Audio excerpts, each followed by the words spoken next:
کوئی عورت روزے سے ہے اور روزہ انہوں نے رکھ لیا اور ماہواری شروع ہو گئی تو پھر وہ روزہ ان کا چلا گیا، وہ روزہ ان کا ٹوٹ گیا۔ اب یہ سوال نہیں ہونا چاہیے کہ انہوں نے تو روزہ رکھا تھا، بھئی روزہ رکھا تھا تو عذر لاحق ہو گئی، روزہ ان کا ٹوٹ گیا۔ اب یہ نہیں ہے کہ شام تک ان کا روزہ شمار ہوگا، نہیں، روزہ ان کا ختم۔ اب یہ کہ اس روزے کا ظاہر ہے کہ اللہ رب العزت کی طرف سے ان کو رخصت ہے اور روزہ تو ان کا ہو نہیں سکتا، تو جیسے رمضان مبارک کا مہینہ گزرے گا اس کے بعد اب یہ روزے رکھیں گے، اپنی قضا کریں گے۔ اور اگر کسی عورت کی بیماری ختم ہو جاتی ہے، ماہواری ختم ہو جاتی ہے دوپہر کے ٹائم پہ، صبح کے ٹائم پہ، یعنی وہ سحری کا ٹائم نہیں ہے، سحری کا ٹائم ختم ہو چکا ہے اور پھر اس کے بعد اس کی ماہواری ختم ہو گئی تو ظاہر ہے کہ اس کے بعد تو روزہ نہیں ہوتا، تو ان کو نہانا ہے، غسل کرنا ہے اور پھر اس کے بعد دوسرے دن سے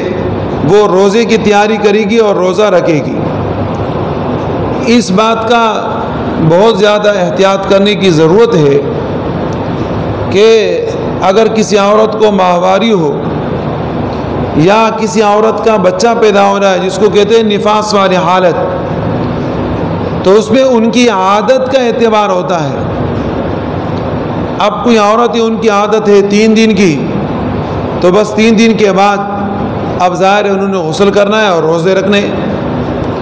کسی عورت کی عادت ہے 4 دن، 5 دن، 6 دن، 7 دن، 8 دن، 9 دن، 10 دن تک،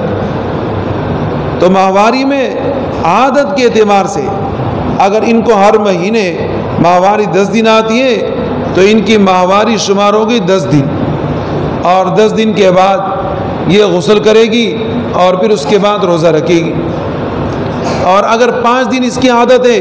تو 5 دن کے بعد غسل کرے گی اور پھر اس کے بعد روزہ رکھے گی۔ اور اگر بچہ پیدا ہوا ہے حالت نفاس میں ہے، اس کے بعد جو خون آتا ہے تو اس میں بھی عادت کے اعتبار ہے، ہو سکتا ہے 20 دن میں کسی عورت کا ایک عادت ہوتا ہے، کسی کا 25 دن کا ہوتا ہے، کسی کا 30 دن کا ہوتا ہے۔ آخر میں جو آخری حد ہے اس کا وہ 40 دن کا ہے، تو 40 دن تک جو بھی کوئی اس کی عادت ہے اور اس کا وہ خون بند ہو جائے، پھر اس کے بعد اس نے غسل کر کے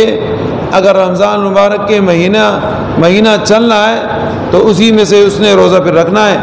اور روزے رکھنے کی ترتیب جاری رکھنی ہے۔ اور اگر رمضان ختم ہو گیا تو پھر اس کے بعد اپنے روزوں کی یہ قضا کرے گی۔